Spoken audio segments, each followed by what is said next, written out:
How's it going, guys? Welcome to the first ever episode of the Top 4 podcast. My name is Klaus, and I'm a die-hard Arsenal fan.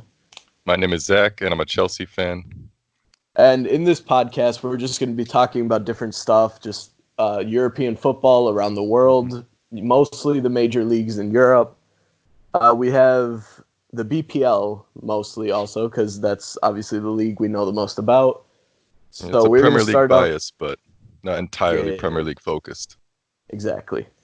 And today, I think we're just going to start off by talking about our own teams, just how we think they're doing so far this season, and what we could improve on, maybe like over summer, going into next season. So, should I start then? Yeah, let's just get right into it. So, what do you think about Arsenal so far? Uh, the the most disappointing season I've seen, and Because you I started was a on such a fan. high, Yeah, we were third or second after like 3 or 4 games, and I'm like, damn, we're getting Champions League well, this year. yeah, Like it's not even a question. We're specifically the 10th. transfer window, because you signed a bunch of players. Yeah, we are 10th. Yeah, so that's fun. But it's I don't know where we went wrong. It just kind of all Emery crumbled. fucked you like real bad. Yeah, no, Emery was his game plan was all like Torreira was playing Cam, Aubameyang was playing either wing, Lacazette was like everywhere. Like it was just a mess. And then we got Freddie Ljungberg, and I'm like, okay, he could do well. Didn't win a game. I think we might have won. Yeah, we beat West Ham, I think, but that was pretty much it. We got Pepe for 72 million. He was struggling at the start of the season. I mean, he's This come last into it game now, against but it's kind yeah, of. this last game against Newcastle was by far our best game of the season. The I 4-0 saw a win. stat that I saw said on Twitter that it was like before Ozil's goal, you had 36 consecutive passes, and I think that was the Yeah, most before any goal in the Premier League. yeah, this season I'm pretty sure. Yeah. So yeah, no, they were playing really well. Pepe, my favorite player this season, Bukayo Saka. Yeah. Oh my I feel goodness, that bad for man, him. because he's in the crappy team. No, because he's fucking. I feel like he's an attacker and he's been forced to play left back. But he's nailing it. That's the weird Yeah. part about it because he is absolutely destroying. Like I love Tierney. I thought he was really good at the start of the season. So when he comes back, it's going to be weird to see if Saka gets dropped or does he play further and then Laka gets dropped. Or I don't know how they're going to do it. What do you think about Nketiah? Because I saw a bit of highlights of him playing, and I feel like he's more of a true striker than Martinelli is. I feel like Martinelli is a great like attacking forward, but I'd rather see him play left wing in the future. I've always thought really highly of Nketiah. I feel like he is a good goal scorer. Obviously, he missed a few easy chances against Newcastle. I think it's just the confidence because obviously he hasn't really played much for Yeah. us. I think that was his first ever start in the Premier League. It's going to take some time. Martinelli is just a incredible talent. Like it's Yeah. crazy. He already has 10 goals in all competitions. But yeah, I do think I would prefer Martinelli on the left. And then if Aubameyang and Laka do leave at the end of the season, like they have been hinting at, I'd like to see Nketiah up top, unless we sign another major striker, which if we don't make Europa League, is not going to happen. I think you're gonna have to move on from Aubameyang and Lacazette at least within like the next 2.5 seasons or windows, Yeah, probably. because I just don't see it working out, especially with the young players you have. I feel like financially you should just move on from it. Yeah, it's a tough place because Lacazette obviously loves Arsenal. You could tell by the last time he Yeah, scored his goal, and everyone just like surrounded him. Same for Aubameyang, but like they do deserve Champions League. Like there's no doubt about that. So I can't really blame them. They gave everything they had. So yeah, I mean, I'm just hoping to finish in that Champions League spot. If not, I'm fine with Europa League another year. I feel like it'll help our young talent yeah. improve. So yeah, I don't want to rush into anything. What about Danny Ceballos? Because when the first few games I saw him play, when he was like his first few games for Arsenal, I thought he would be like one of the solutions to your midfield about not having enough creativity. And well, Ozil's there, but he's been hit or miss. And it seemed like the first few games, like Arteta just didn't want to play him, but now he's been playing well. So what's going on there? So there was actually a bust up apparently between Guendouzi and Arteta when the team went to Dubai What the fuck? as like part of their because they went for like a week of like team bonding or something, and apparently Guendouzi got in a big argument with Arteta, which also went to the hotel. So Guendouzi wasn't even on the bench last game.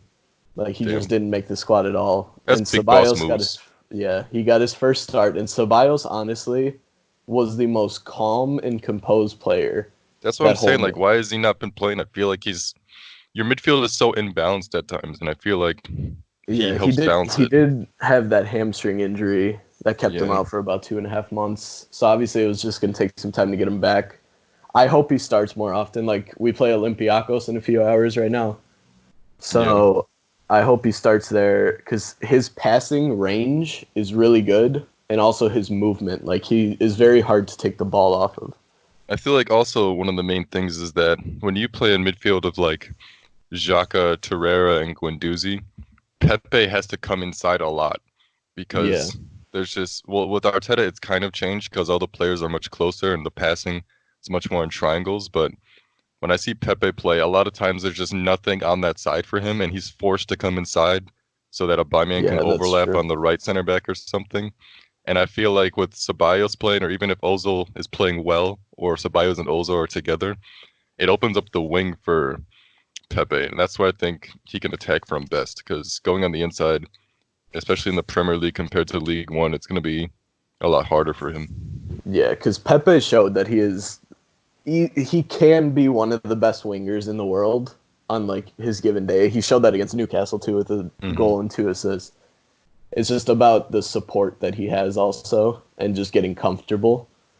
So Yeah, I still think it's gonna take until at least next season. I think that's when we're gonna see the best of him. But yeah, for now I'm just hoping that we can get a few wins going and then hopefully continue that, beat Tottenham later on because of their injuries, and then yeah, I still have faith in the Champions League spot. I'm still pushing for that. yeah. Because I had this question of like a few weeks ago, or actually started a few months ago when Emery was still there and everything was going horribly. I thought about who was in the worst situation, United or Arsenal, and I think I've come to the conclusion that short term, I think, I think it's Arsenal short term. yeah, I think Arsenal, but I think long term, United is just absolutely destroyed. And I the reason think I think that's that, based on coaches. yeah, but also like their just entire financial situation. Like there's people concerned that they're gonna have a Leeds happen to them where they're in so much debt that they just have to sell all of their players and they're gonna get relegated. Yeah, But the reason I think they could fix it is because, or fix it in the short term, is because I've never been concerned, even like at the start of the season when they were in 14th or whatever, I was never concerned that they wouldn't get close to Champions League just because I feel like they're going to spend so much money. Even if it's on one yeah, player in each window, like it doesn't matter. I feel like they can lift themselves up out of the situation, whereas Arsenal, you need like a whole squad rebuild and you need your young players to grow, and that's just going to take like a yeah, couple of years. Like you're not going to you may get Champions League, but you're not going to get the real big heights for a couple of yeah. years now. But I think I Arteta is going to fix a lot of things. yeah. Every player has already said that Arteta has like completely turned the team around, like just mentality wise. And I think that Arsenal does have one of the best youth systems Hmm. in England. I think Arsenal and Chelsea are probably the two best with producing talent. Yeah. So I feel like in 3 4 years, when the players are like a little more mature, like Saka, Martinelli, are like early 20s and stuff, I think they will be better. So it'll help us progress. Also, you just compare like the press conferences of Arteta and Lampard to Solskjaer, and it's like night and Yeah, day. They just say the right things, and it's like I don't even have any statistical evidence to say they're going to do well, but like Oli is just so stupid. It's yeah, like we got beat 4-0. You could see how much progress we're making, and yeah, it's just nothing he says makes sense. yeah. That's how I felt with Emery too. All right. Emery, you Well, I need to think get we out of that. Yeah. talked enough about Arsenal. How about Chelsea this season? How what are your thoughts on them? You know, it's a lot of weird feelings because at the beginning of the season, I legit thought the highest we could get was eighth, and I was really hoping for that. I had everything. I had all the reason to believe that because Hazard left. Ruben was our second best attacking player last year. He was I really think good. him, Hazard, and Conte, they were on a level on their own. Those three were the like world class players we had in our team, and everyone else, even Kovacic, who's like amazing now. Jorginho, he had a bad spell last season, part of it. They were just so high above everyone else, and so when he got injured, I was like, we're just screwed. Like we're not gonna score any goals. We Yeah. had that one drought of games when we almost let Arsenal overtake us Oh, I with remember that at the with start of the Sarri, season. and it was just Oh, last nil season. nil. No, it was last season. It was just nil Yeah, nil or like 1-0, and we just couldn't score goals to save our life. And I was like, we're not gonna. This isn't gonna be fixed. And Hudson Odoi went out, and I was like, well, it's just all out the window now. There's just no way. There's a lot of things I couldn't see coming. I thought we should recall Tammy, but I didn't think he would start. I didn't even think he would be nowhere near this good. So yeah. that's Tammy's really why, been a bright spot. yeah, that's why I take everything, like all of the difficulties that we run into. I always think about to the beginning, which no one else does. They just expect that we should be up there with Leicester and City and stuff. I'm like, do you not know where we started from this season? Like, do you not know what the expectations were? And just there's so many just, just really dumb opinions about Lampard, honestly. When you go Yeah, into just Chelsea's Twitter and you refresh to see the full-time tweet or whatever, and then you go into the replies, immediately after 10 seconds, there's like 2,000 replies to Lampard out. yeah. And It's stupid. people just, they don't even have like analytical brain to process any of these things. Yeah. So, And we've what are your been, thoughts? Oh, continue. no, I'm pretty much, that's All right. the end What are of it. your thoughts on Champions League this season? Do you think you guys have it in you to upset Bayern? Because obviously you guys are the underdogs. Uh, no, mainly because because we play them in like what is it, like a week or 2 weeks? Yeah, I think it's next Tuesday or maybe next It's Wednesday. 5 days. We play them in 5 days. Oh my God. The main Don't you guys problem have a is, BPL game this week too? You guys have Tottenham this week. yes, we have Tottenham in 2 days. Oh my God. The main problem is honestly, like, I don't want to make excuses, but if we didn't have these injuries, I would have much higher hopes. Just because, Yeah. again, some of the stupid fan opinions are like, does this team have a goal in them? I'm like, with Willian, Pedro, and Batshuayi, no. But that's not what our front three is supposed to be.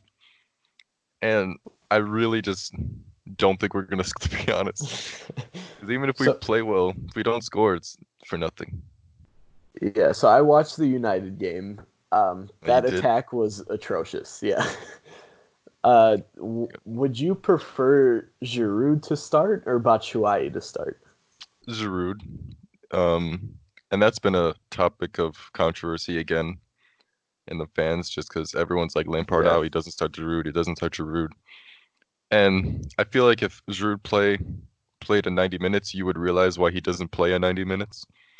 Just because Batshuayi can press, which is just such an important thing, and it's something that people never think about, or they think about pressing and they just think about like something so simple, Yeah. but it's not that simple, and he has to run so much, and that's the main reason why I think Batshuayi has been playing. But yeah, he's had too many chances where he's made too many mistakes now.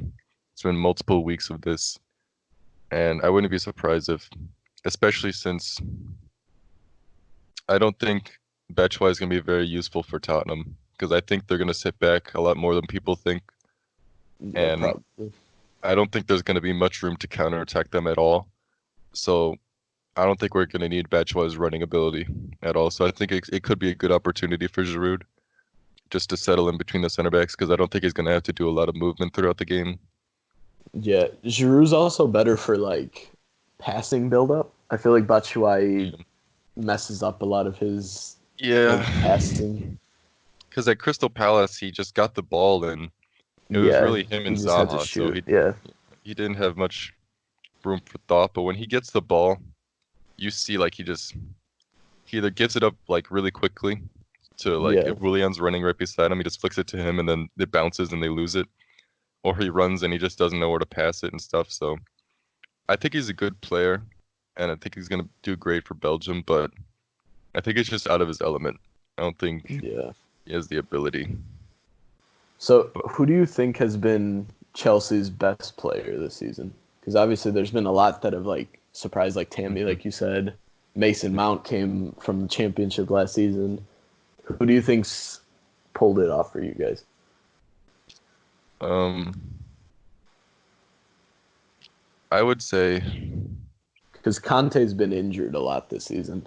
yeah, and that's another topic. Everyone's talking about do we sell Conte or Jorginho in the summer? So I'll talk about that in a second. But I think Kovacic. Overall, I think Reece James is one of our best players, but the reason I would say Kovacic is because he impacts the game a lot more than Reece can.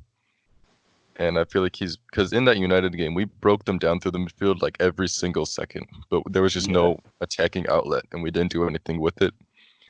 But I think Kovacic has been incredible, especially since last year he was a perennial sub, and kind of for good reason. He wasn't really worth a starting spot in my opinion, but this year I think he's elevated himself, and him and Jorginho have a great chemistry now that it yeah, makes the midfield battle a lot easier for us.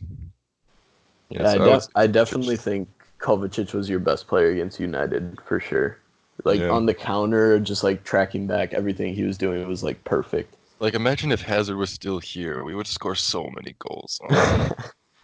Even just Hazard's not doing so well in Spain right now, but well, he was fat, but then he lost weight, and then he was injured. so But yeah, wait, I just saw something. Never mind. But I think because there is a midfield dilemma that a lot of people talk about. A lot of people have been talking about Conte recently. The fact that people doubt how not his worth because they know how good he is, but they doubt how he's going to fit into the team in the future. And yeah. similar with other players like Jorginho and stuff.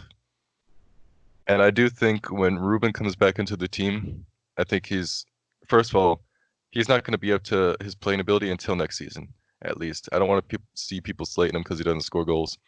Hudson-Odoi hasn't been anywhere near the level that he's been because of his injury.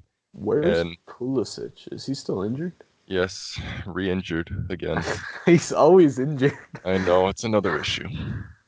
But when Ruben comes in, he's going to start. So who do we take out? Because Kovacic has been one of our best players. And Jorginho is, I think people don't value what he does. And so there is a dilemma with Conte because it's not simple because he's one of the best midfielders in the world. And you Yeah, don't no really doubt. sit one of the best midfielders in the world. But if he doesn't fit, and if we could get a lot of money for him, I mean, it's a decision that I'm glad I don't have to make because I don't know what I would do. But it's Yeah, just that's a tough one. definitely an issue. All right. Well, should we move on to talking about the Premier League in general? Yeah, I think we could start with the standings because I think there's a lot of teams that are higher than we thought they'd be, and a lot of teams that are lower than we thought they'd be. Arsenal. Okay, so yeah, we can talk about the standings. There's Sheffield United, who's just been no one Sheffield thought that is would a happen. pain in the ass, bro. They're such a danger. They're 2 points behind us. They like you just can't beat them. Like you could destroy them the first half.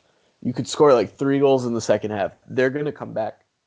Imagine Like if they against get Arsenal, Champions against League. City, they deserve it. Honestly, I wouldn't be mad. Would it be good or bad for them though? Because they went from Championship to immediately have to play Premier League and Champions League two But seasons they after. would get a lot of funds if they do make it into Champions League. Yeah, but we've seen So, teams like Wolves who have a lot of funds. They have that Chinese sponsorship or whatever. But when they even got into Europa, and that Europa gives them problems all the time that with they can't. injuries. The thing is, they also can't focus on the league for next season if they are in Champions League, because that happened with Leicester too when they won the league. They went Yeah, to Champions. They did pretty well. I think they got out of the group, and then but their mindset was just bad. I think they finished like ninth or 10th that season in the BPL yeah. because they were just mostly focusing on Champions League. So it could actually end up harming them because they I feel like Sheffield's best asset is how well their team plays together. Well, it's Chris Wilder. He's incredible. Yeah, and like they just gel really well. Like a lot of these guys were in the championship team obviously and they came up Hmm. with them.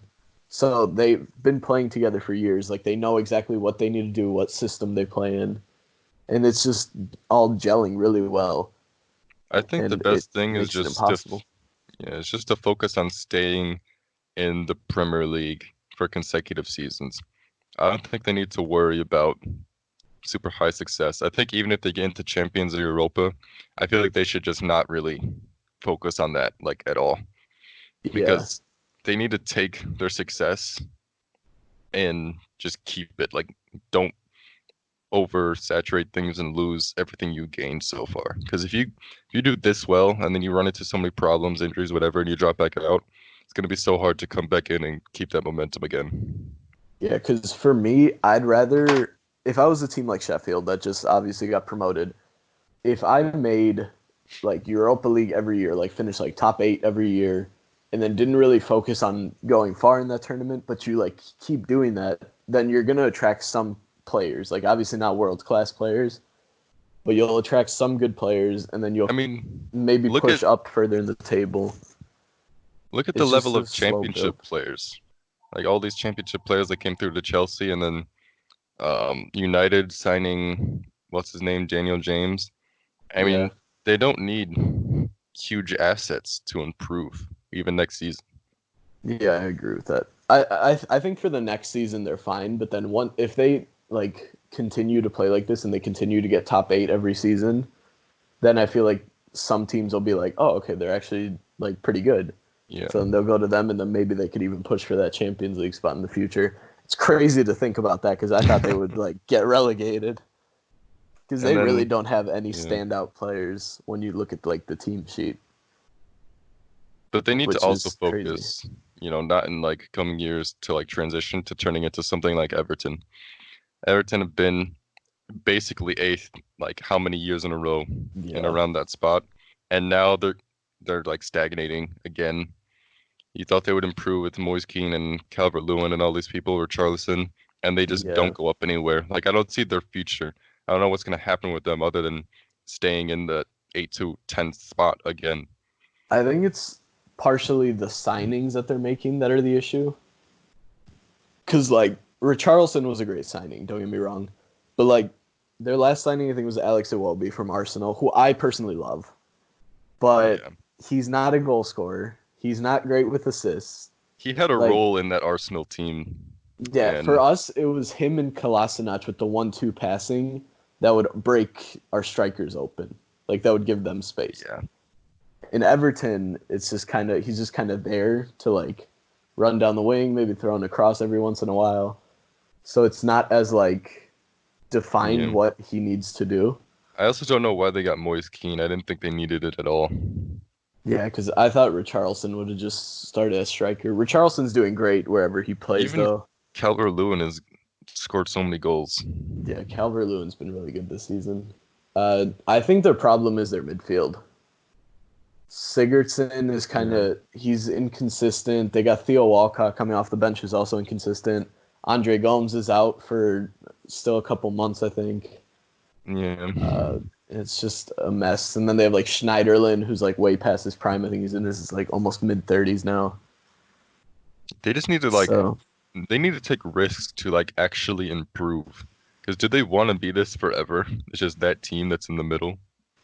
yeah, Because you look at Wolves, they're ambitious, even though they have a lot more funding, I think, and a lot of things. Like Adama Traore has been incredible, and Wolves are fun to watch. I love watching Wolves. I think they're everybody's like second favorite team or something like that. Yeah, I I don't don't think, think anyone really hates them except for the like top two teams because they always cause them trouble. except for United, because for some reason they always have like destroy United. Yeah, but so also going back to the standings, is there any like super shocks with the table right now? Chelsea, I didn't think we'd be this high. People are talking about us falling out of top four and it'd be a disgrace and Lampard should leave. It's a miracle that we're this high. I thought we I would thought you be. guys would finish fifth. That was my prediction at the start of the No, season. I said eighth, bro. Like Leicester too, because Leicester is Yeah, not the fact that they're Leicester. in third. It's the fact that they've like the way they play and their goal difference. They have a Just everything, 28 goal difference. everything Arsenal about. just got to positive. I mean, look at this stat. This shows how bad. I mean, I don't people don't like to hear this, but it shows how bad the Premier League's been. You have goal difference 46 from Liverpool, 38, 28, And then and then those 7. are the only teams in double digits. Yeah. And then it goes to negatives as soon as you get to ninth. -24, -16, -15, -16. There's only 8 teams with positive goal difference. I mean, that's Arsenal crazy. made it. Only 3 teams Yes. with double digit. That's insane. Yeah, no, it's crazy. And like the teams that have the positive, like some of them I just didn't expect them to Yeah. even be in positives or to have this much. I mean, another Like team I'm Leicester at surprised 28 about. is crazy. Yeah. Another team I'm surprised about is Newcastle. Because Newcastle lost a lot. They They lost did, yeah. Ayoze Perez. They lost their coach. Yeah, I thought Rafa would at least solidify them to keep them defensively, like in the table, like at all. Yeah. But I'm surprised that, I mean, they're not doing great, but they're like 4 spots above the relegation zone. I thought they would be in the relegation zone. Yeah. I mean, they're 7 points clear. That's pretty good. Joe Linton's been terrible. Yeah, Joe Oh my Linton. Oh my God. God. Even against Arsenal last game, that man could not trap a ball to save his life. They sent so much money on them. Oh my Wasn't it like God. 40 million, 45 million or something? It was something big. I want to tuck my That's ass. crazy. Their defense is really good though. Like Dubravka is one of the most underrated goalkeepers He's in the so league. good. Dubravka is amazing. And the cells and who's the other one? Shar. I think he might have been injured recently, but Yeah, they got the French guy too. I forgot his name. It starts with an L. Layunes, something like that. I don't know what you're talking about. Okay, well, Yeah, it is. I think it is Leighton. yeah, But the Longstaffs have been good. St. Max been really good. yeah. They have a good team. It's just figuring out how to score because that was their issue with Arsenal too. They missed two really like easy chances. Well, Joe Linton was supposed to be that, but he's just been really, really, really bad. Yeah, I feel like players that are like mid-table in Bundesliga and stuff, they're just like it's not going to work out. I mean, what about Bournemouth? Look how low they are. People had, Bournemouth is weird. What about West Ham? oh, I mean, West Ham's in relegation. I mean, it speaks for themselves, really. All the fact that they went back to David Moyes. I mean, they're just Yeah. not. They can't come back from what they're in right now. They have a good team though. That's the most like surprising part about it because they're always I mean, struggling. do they? Do they have a good team? I mean, I'd like to think so. Heller, No, I don't think so. Yarmolenko, Fornals, Felipe Anderson, Lanzini, Ogbonna, Cresswell. I would say that's a pretty good team. I mean, but look at their lineup versus City. That midfield is terrible. Who they play against City? Mark Noble, Suchek, and Declan Rice. Well, I like Declan Rice. Yeah, I mean, he's good, but he can't do it Noble all. is kind of I think it's time for him to go. But They have no, to I reset. mean Like, he's their captain. I mean they did have Snodgrass playing striker. I mean, come on. so But bad. yeah. I'm Should happy we for talk about VAR this season? garbage. I hate it. I hate Makes me it. want I to hate kill it so myself. much. I hate it so much. It's so dumb because the main thing that gets me upset about it is they don't get the right decision. The purpose for Yeah. doing it is that you get the right decision.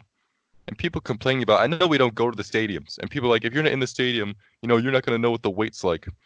Like, have you ever watched, I know it's been ignorant, but to say an American football game, you have to wait forever to get the right call, but usually they get the right call, so it doesn't matter. If you had to wait for the right call, Yeah. it'd be fine. And like the refs never look at it. They just hear something in their ear and they're like, "All right, bet that's what it Did is." you know in that Chelsea game with the Maguire travesty, I'm not even going to go into detail, Yeah, the that ref was was. like 5 yards from the screen, and he just didn't go to it. It's so like. There's no point in having the scream. I don't I scream. think there's general like corruption, like genuinely. Yeah, I know it's like a conspiracy, but I really do think there's a bias about they want teams to win because it makes no sense. I think Arsenal and Chelsea out of the top six. I think I saw a stat about this. We're the two most affected by VAR. Like either taking goals away from us, like taking red cards away from others. I think Arsenal's in like the negative double digits with VAR.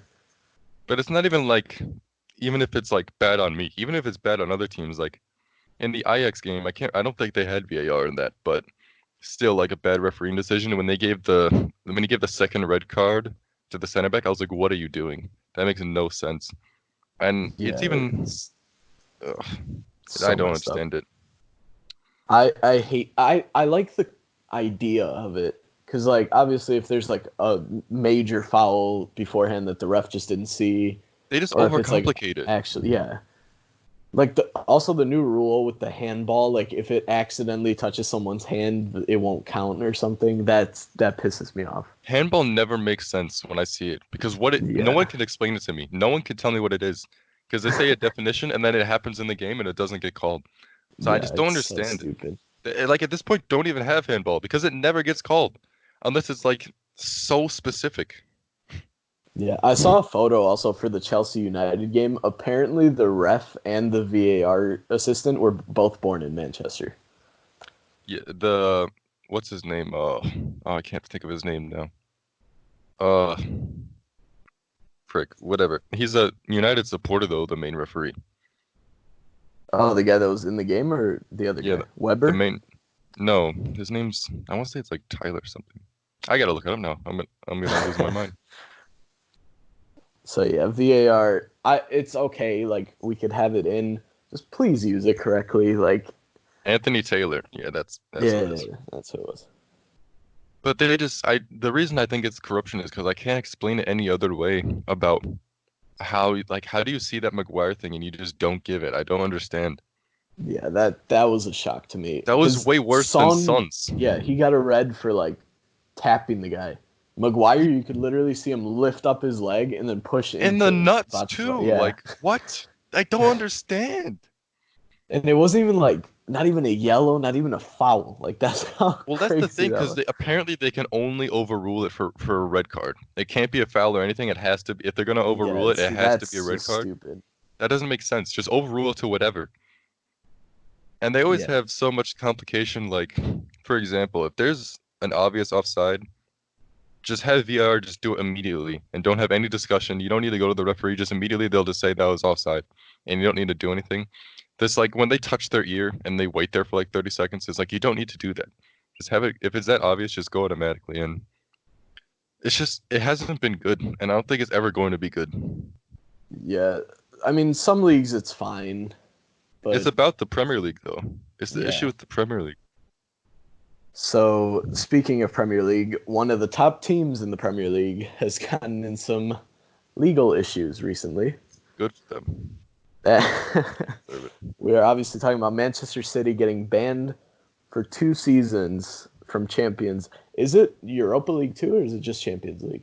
It's Europa 2, right? I don't know because I think It it said just said chip. UEFA.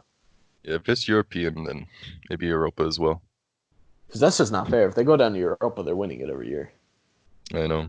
They could appeal it still, but I don't think they're going to.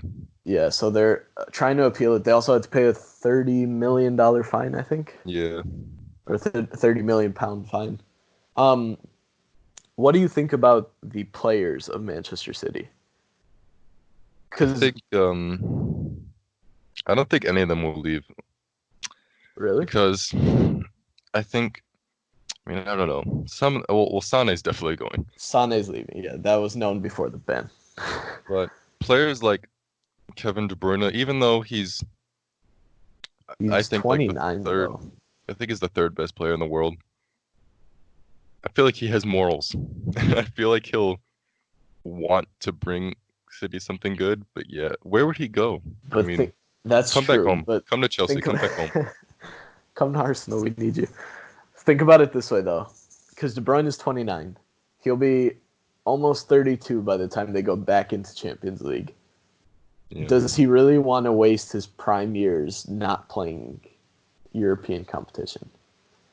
Because, The like you main said, thing he for is me is probably the best midfielder in the world right now. the thing. That's not probably. It's a definite. Put some respect on his name. But My bad, the my bad. thing with me is that it makes logical sense, but I can't picture seeing like a headline of like De Bruyne goes to Madrid or something. Like I don't understand. I couldn't see it. I don't know where he'd go. Yeah. I I mean, if he think came to Arsenal, I'd be happy, but or Galaxy. Galaxy could work too. I think. What do you think about Pep? Do you think he'll stay or leave? I think Pep just said in an interview yesterday that if they're willing to keep me, I'm willing to stay.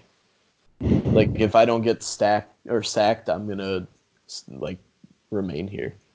I think I think Sterling also said he isn't gonna leave, or he's not gonna let any transfer rumors keep him away from City or something. yeah, Sterling. I don't think he'll leave. Yeah, if Pep So leaves, it's gonna be a big issue. Like it's gonna taint him forever. yeah, I don't think he'll leave.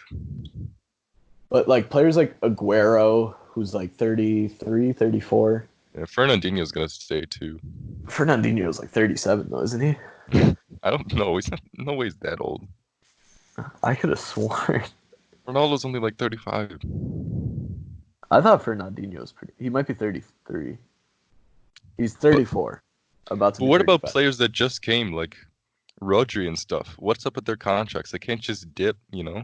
No, because they have like a 34-year contract. So unless they like actually want to leave, and then another team like fully commits to signing them, because obviously if City does get this ban, they're going to be losing so much money because they probably make what tens of millions of dollars or pounds playing in Champions League every year.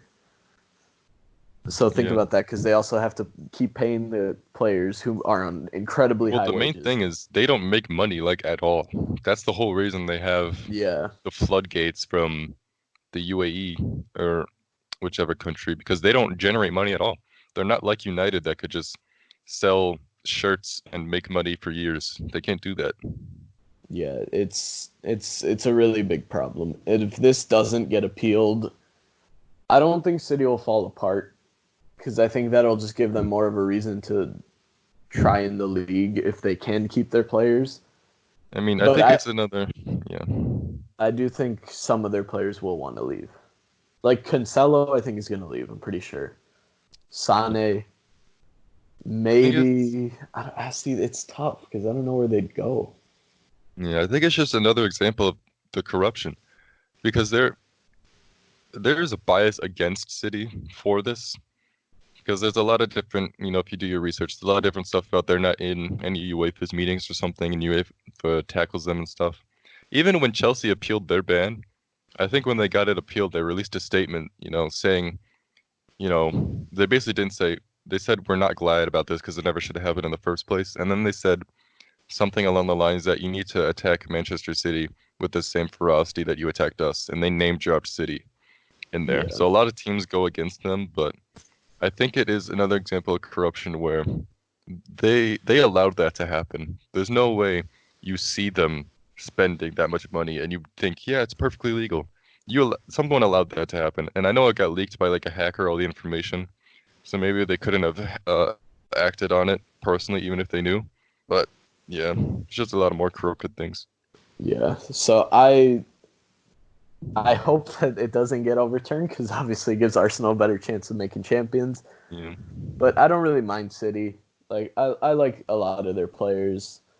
So I mean, whatever happens, happens. If they did do this like fully, then they deserve to pay for yeah, they did.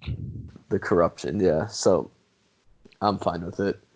So we're almost on the 40-minute mark. Let's go on to probably our final full topic, Yep. which is Barcelona.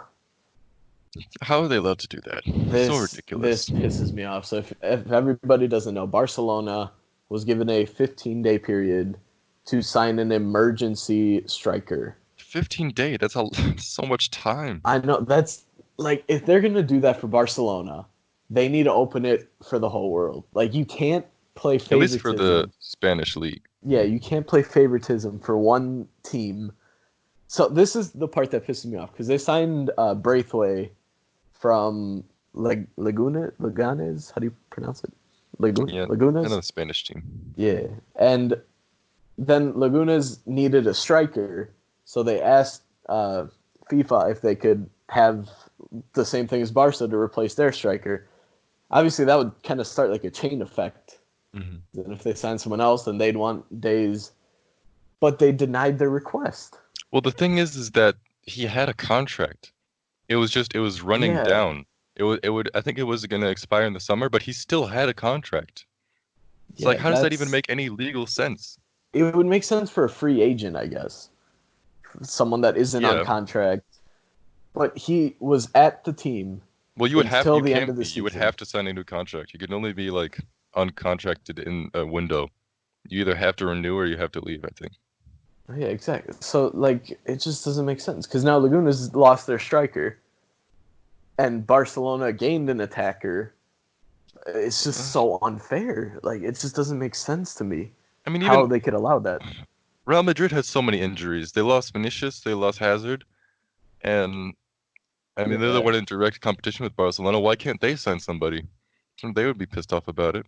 yeah. It's complete favoritism being played, and it frustrates me very much And because apparently that it's rule, just not that's fair. only in La Liga. That's not in any of the subdivisions of Well, Spanish it shouldn't football. be in any leagues, like period. Yeah, I know. But like it's so even for the Spanish FA, they're playing favoritism to their top league. They don't even apparently that rule isn't even given Yeah, to the lower leagues. but it's like saying, okay, Mane got injured for Liverpool. You have 15 days to sign another player if you want. Yeah. But like that's just it's not fair to the rest of the teams that might actually need a striker. I mean Because even like Chelsea have we only have like four attacking players, so that's like one rotation. All our other players are injured. Pulisic is injured, Tammy's injured, Hudson-Odoi's injured, Ruben's injured. yeah, Like why it's don't we get a pass? ridiculous.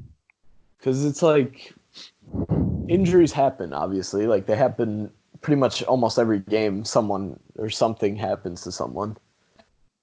It's like it doesn't make sense Well, to they me. I have don't know. players. They have Griezmann, Messi, and like Ansu Fati that they could play. Yeah, It's and not like they don't have a they player. Just called play a up midfielder up there. they called up Ray Mana, an Albanian striker from the second division from their Barcelona B team. So they had a backup striker on the bench. Even like you could play Nelson Semedo forward and just have him do overlaps and stuff. Yeah, like it's so unfair. It's ridiculous. I wouldn't Ugh. be surprised if they had. I mean, I know it's a rule apparently, so like it is allowed, but I wouldn't be surprised if later they got a repercussion for doing that, for signing a player. Yeah. All right. So I think we covered pretty much every major topic. Now Yeah. we're just gonna go into our first, hopefully weekly segment of this top four podcast. We call it hit or miss. We're gonna cover around 3 to 5 players each week that are hitting, that are just absolutely destroying in this current moment, that are kind of going underappreciated, and then 3 to 5 players that are missing, that are just not something's not clicking with them this Mm. season, and it's just not working out, and they're affecting their team because of it. So, do you think we should just bounce back and forth? So you do one, I do one. Yeah, we don't have to have much explanation on it, but Yeah, I could do my first one is Sabitzer from Leipzig, just because, just short explanation. I think he's one of their best players, and people always talk about Werner and stuff, but I think for the past few years, Sabitzer's been not only one of their best players, but one of the best in the Bundesliga that I don't think it's looked at. yeah. So my first miss for this week is Rafael Leao from AC Milan. Has no goals in his last 8 games. I don't think he started the last three since Ibra came back, but he only has 1 goal and 1 assist in his last like 11 games, I believe. So for Hmm. someone that started the beginning of the season to only have, I think he has 2 or 4 goals so Hmm. far. So he's struggling, and Milan obviously mid-table right now. They need their strikers to start hitting the back of the net. Yeah, and my second hit would be Hakimi from Dortmund. He's kind of a weird player. He plays sometimes further back, sometimes as a wing back, but his stats are pretty crazy. In the Champions League, he has 4 goals in 7 games, and in the Bundesliga, he has 9 assists and 2 goals. And I think That's when you talk insane. about one of the best fullbacks in the world, people always talk about Alex Telles and Grimaldo. I don't think they look at Hakimi. Maybe it's because he plays in the Bundesliga or something, but even the Portuguese league is not incredible. So I think he's an incredible player that also doesn't get looked at. Yeah, that's a good one. My second miss was Kevin Gamero from Valencia. Hasn't scored in his last 9 games. Valencia mid-table right now, obviously in Champions League, just lost to Atlanta 4-1. He only Hmm. has 4 goals in 16 games this season. Rodrigo's out injured, so obviously he needs to be a contributing factor to them getting goals. Just hasn't been working for him. Hopefully he could turn it around though. Yeah, my last hit is Raul Jimenez. I know he's a great player, and people, if you ask them, he say he's a great player. But when you look at United going after Igalo and stuff, and other teams prioritizing lower quality strikers, Raul Jimenez has 11 goals and 6 assists in the Premier League, and he has 9 goals in the Europa League. I know he played more matches, but still, I think he's been one of the reasons that Wolves is always a standout team in the table. Yeah, and my last miss is solely based on this last week of action. Kevin Trapp from Frankfurt. He's been decent this season. Frankfurt is mid-table right now, and they did just lose 4-0 to Dortmund. Kevin Trapp, I think, only made 1 or 2 saves that game. So he will be looking to turn things around for Frankfurt. So that was our first rendition of hit or miss. And to end it off, I think we're just going to give some predictions to some of the weekend's games coming up. So Oh we my could start gosh. off I with don't want to talk about this it. is going to be bad, yeah. Chelsea Tottenham Oh, on I'm so Saturday. I'm so stressed about it because on one hand, I feel like Tottenham has lost so much attacking threat. Well, Kane's useless. I mean, we can talk about that later, but he's garbage. But so him gone doesn't make a difference. But Son, he was like their guy that scored goals for them. Even in the last couple of games, he had so many like stoppage time winners and stuff.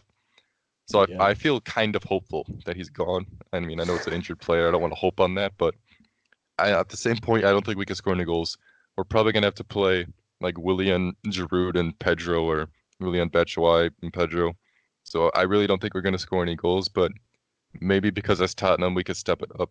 We stepped it up last time, so I'm just hoping that we could do it the same again. So I'm probably gonna go for probably 1-0. I know it's ambitious to think we'll keep a clean sheet, but it's what I have to hope for because I also don't think we're gonna score many goals.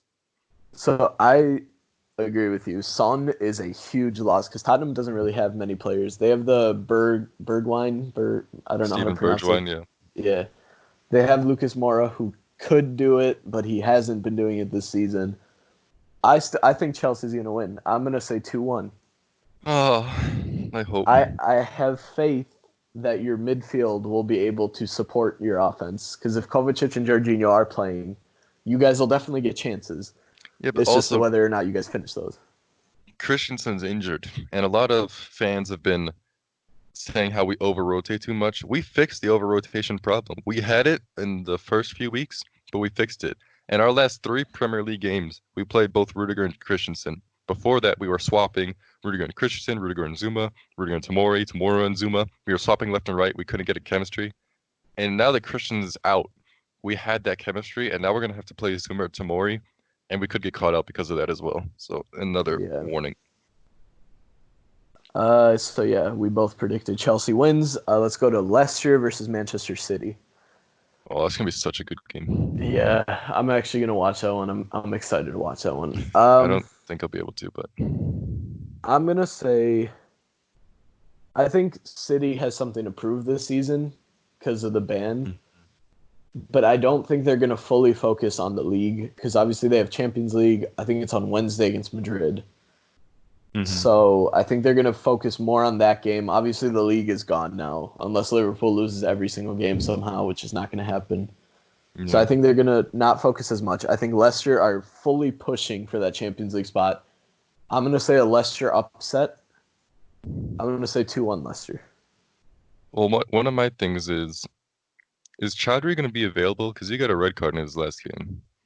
Does that suspend Actually, him? I don't know. Because if that does suspend him, I don't think Ndidi's back from injury yet. And I already think even with Chaudhry, he was one of the reasons that we didn't completely capitulate to Leicester. Because I feel like if Ndidi was there, we wouldn't got past anything. But so if they don't have either of the two, I don't know if they will, but if they don't have either of the two, I don't think they'll be able to win. Because I think City's just going to score too many goals after that. But even if they do, I still think I would probably go for City to win 3-2. I think there's going to be lots of goals. Okay.